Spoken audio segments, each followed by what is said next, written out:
gets it. Jug goes in. Jug goes out. And Splice walk away empty-handed. Violence coming in. And G2 gonna give it just a little more to close this one out. But it's clean. It's concise. G2 making sure to assert their dominance. This is the combo. Savix, he's on the tower. Why are you so far forward? First blood to Nuclear. Well, luckily, Jake can find a fix. Oh, goodbye. Memento leaps forward. Flash and heal. Exhaust. Plus the enchanted crystal arrow. Records down to 100. The sapling scores for Blackfish. This is really well played by Giant.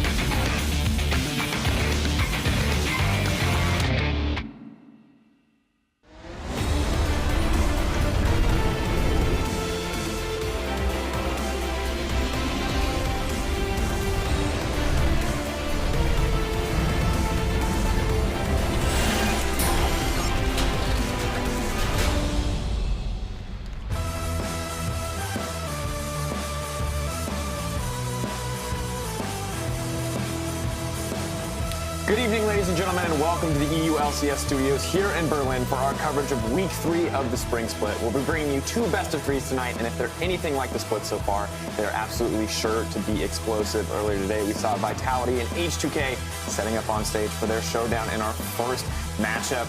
Going to be an exciting one for sure. You can see Odo, as always, talk to a coach. New coach coming in on the side of Vitality as well. Hello, I'm Daniel Dracos, and joining me at this cheeky analyst desk tonight are James Stress O'Leary, Misfits' own Barney Alfari Morris, and Coach Hussein Dako Moosvi. Welcome, gentlemen. It's the first time we've had you here. Thank you for having us.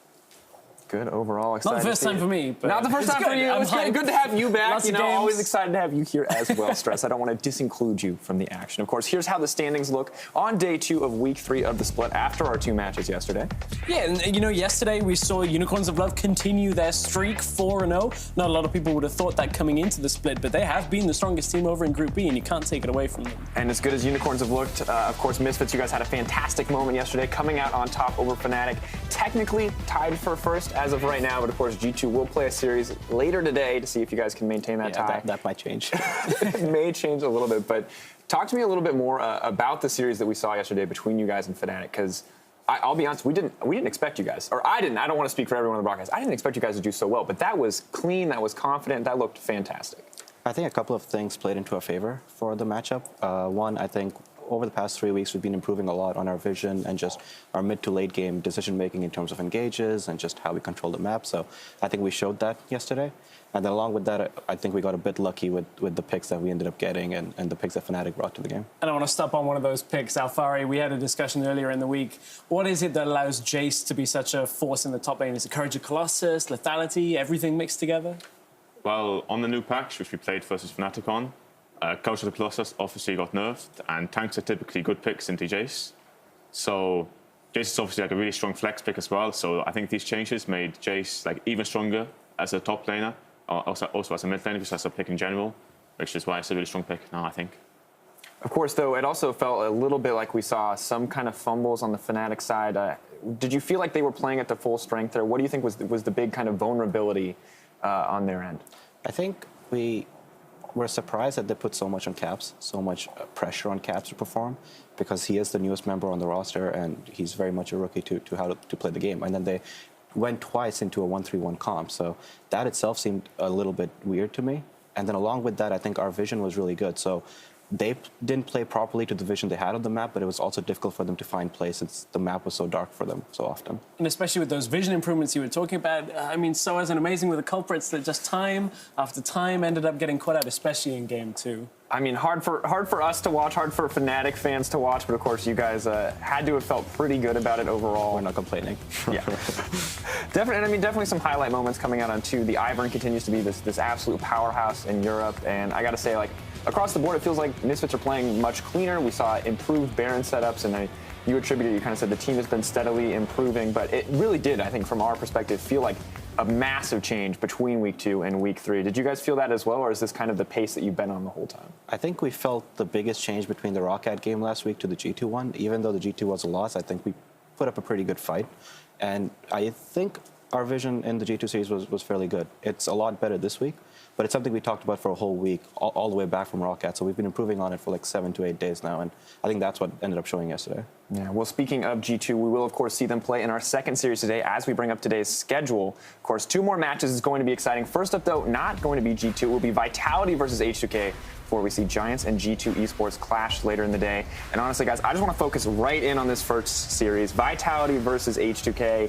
Both show some good things, some bad things. H2K looking a little down and out since their Unicorn series. But let's start with Vitality. Sure. What do we expect from this team coming in this week? They're somewhat in recovery mode. In the early weeks, we saw some bad drafts. And even in the beginning of week 2, just really crazy things that they were giving away and not getting for themselves. Slightly better against Origin, I feel. And they're in this mode where the team seems to be slowly improving, but there are still a lot of isolated mistakes. I mean, we were talking earlier about Hachani. We were talking a bit about how Joko is settling in. So, Alfari, what do you think is one of the biggest things for Vitality right now that they're struggling with?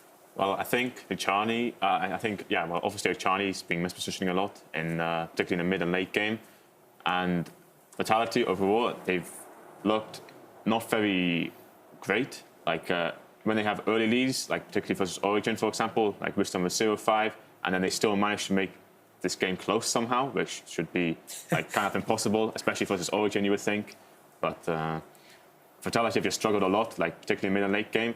The early game is like maybe like only redeemable quality at the moment, looking at their games. So I guess they're going to have to like get a really big early lead to be able to challenge H2K. And yeah, well, I feel like we've expected more out of that bottom lane coming in. One of the big things that stands out to me is jungle. Joko doesn't seem to be quite on the same page of his team consistently. He's had some great games. He's had, honestly, some terrible games as well. And Hussein, I wanted to kind of, what is your opinion of this guy as a player, as a jungler, and how do you think he's going to stack up in this matchup?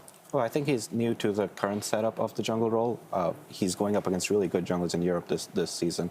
And along with that, he has the support in Hachani, and they don't seem to be working on the same page quite often. So maybe it's a language issue, maybe it's just game knowledge, I'm not sure.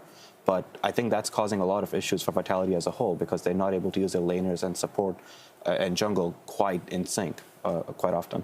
All right. Well, I mean, definitely some issues on that side. Of course, some strong points as well as Vitality were able to find wins. But I want to turn our attention now to the side of H2K. Looking at their team, I mean, it feels like it was so good up until that Unicorn series, and now is really the first time when we look at H2K that we have to start calling out clear issues. But what was it for you, Stress, that stood out the most? For me, it was a mix of things. We saw them later on into the game in the team fights, not only struggle with target selection, but kind of being all over the place. And against Unicorns, a team that was so good at team fighting in week 2, when we looked at it, it just got exploited time after time. And H2K couldn't really get on the right foot from the games. And I'm just not used to seeing H2K look quite so rough. Despite only being now in week 3, H2K over the months have just seemed so consistent. And I'm curious for your opinion, gentlemen. Would you chalk this up to Unicorns of Love just being very, very good right now, or are there kind of more weaknesses being shown through for H2K? So I think H2K gave UOL like UOL's best comp, which is like Shen, Katarina, this kind of thing. But like this is actually obviously like a very strong Shen player, and UOL never hesitate to go for fights.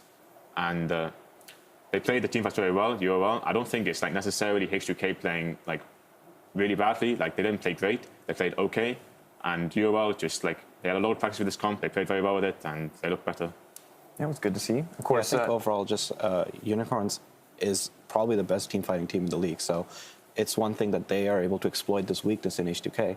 But despite that, I think H2K still has a good macro sense. They still have Yankos, who's really, really good in the jungle. Febiven, who's been in LCS for a while now, and he knows how to play mid lane very well. So I think while that weakness was exploited by UOL, I'm not necessarily sure that's a big concern against other teams. Well, of course, gentlemen, we will find out. I've just heard that the casters are ready, so we've talked about it. Let's hear what the teams have to say. Let's see what the teams can show us, and let's get over to that caster desk to get this game started.